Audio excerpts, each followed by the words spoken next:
కృష్ణుడు ఎంటర్ అవుతున్నాడు. యుద్ధాన్ని గెలిపించడానికి కాదు, మనిషిని నిలబెట్టడానికి. అర్జునుడు పూర్తిగా కూలిపోయాడు. ఆయుధాలు చేతిలో ఉన్నా ధైర్యం చేతిలో లేదు. యుద్ధం ఎదురుగా ఉంది, కానీ లోపల యుద్ధం ఇంకా భయంకరంగా ఉంది. అప్పుడే ఆయన వచ్చాడు, దేవుడిలా కాక ఒక స్నేహితుడిలాగా మాట్లాడేందుకు. మీరు వింటున్నారు అందరికీ అర్థమయ్యే రీతిలో భగవద్గీత. మొదటి అధ్యాయంలో అర్జునుడు యుద్ధం వద్దనటానికి చెప్తున్న సాకులన్నీ చిరునవ్వుతో వింటూనే ఉన్నాడు కృష్ణుడు. ఒక్క మాట కూడా మాట్లాడలేదు.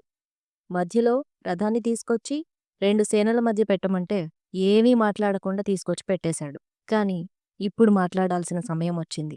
ఒక సైకాలజిస్ట్ లాగా అర్జునుడి మనసులో ఉన్న బాధనంతా పూర్తిగా ఎంపతితో విన్నాడు. ఇప్పుడు మాట్లాడబోతున్నాడు. 2వ అధ్యాయం 1వ శ్లోకం. సంజయుడంటున్నాడు, తం తథా కృపయావిష్టామశ్రు పూర్ణాకులేక్షణం విషీదంతమిదం వాక్యమువాచ మధుసూదన. అర్జునుడు కరుణతో, బాధతో, గందరగోళంతో కూర్చున్నాడు.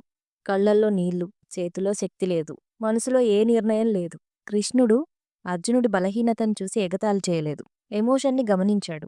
ముందు మనిషిని అర్థం చేసుకున్నాడు. ఇప్పుడు అసలైన పాఠం మొదలుపెట్టబోతున్నాడు. 2వ శ్లోకం.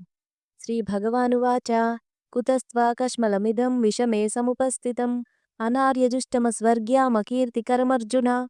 కృష్ణుడు ఏమంటున్నాడంటే, మొదటిసారిగా ఇలాంటి క్లిష్ట సమయంలో ఈ బలహీనత ఎక్కడ్నుంచి వచ్చి పడిందయ్యా నీకు అర్జునా? ఇది నీ స్థాయికి సరిపోదు, ఇది నీ గౌరవాన్ని తగ్గిస్తుంది అన్నాడు. ఒక వేకప్ కాల్ లాగా చెప్పాడు. ఎక్కడా సానుభూతి పడలేదు. ఎంతో క్లారిటీతో మాట్లాడుతున్నాడు కృష్ణుడు. కొన్ని సమయాల్లో మనకు మృదువుగా చెప్తే అర్థం కాదు, ఎలా చెప్తే అర్థం అవుతుందో అలాగే చెప్తున్నాడు. ఇప్పుడు నా ఫేవరెట్ శ్లోకం 3వది. క్లైబ్యం మాస్మగమఃపార్థ నైతత్వయుపపద్యతే క్షుద్రం హృదయ దౌర్బల్యం త్యక్తోతిష్ఠ పరంతప. భగవద్గీతలో ఒక శ్లోకం చెప్పమనగానే అందరికీ ఎక్కువగా గుర్తొచ్చేది కర్మణ్యేవాధికారస్తే.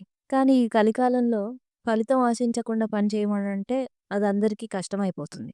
కానీ ఇప్పుడు చెప్పిన శ్లోకం లాంటిది చెప్తే ఎలాంటి వాళ్ళకైనా మోటివేషన్ రావాల్సిందే. ఈ శ్లోకంలో కృష్ణుడు స్మూత్గా చెప్పట్లేదు. ఇంత హృదయ దౌర్బల్యం ఎక్కడి నుంచి వచ్చి పడిందయ్యా నీకు, ఇంత బలహీనత నీకు అసలు సరిపోదు, లేచి నిలబడంటున్నాడు. ఇక్కడ క్లైబ్యం అనే ఒక పదాన్ని ఉపయోగించాడు కృష్ణుడు. అంటే నపుంసకునిలాగా ప్రవర్తించకు అంటున్నాడు. ఏ సమయంలో ఎలాంటి మాటలు వాడితే అర్జునుడు యుద్ధానికి సిద్ధపడాలో అలాంటి మాటలే వాడుతున్నాడు. Anything is fair in love and war అంటారు కదా.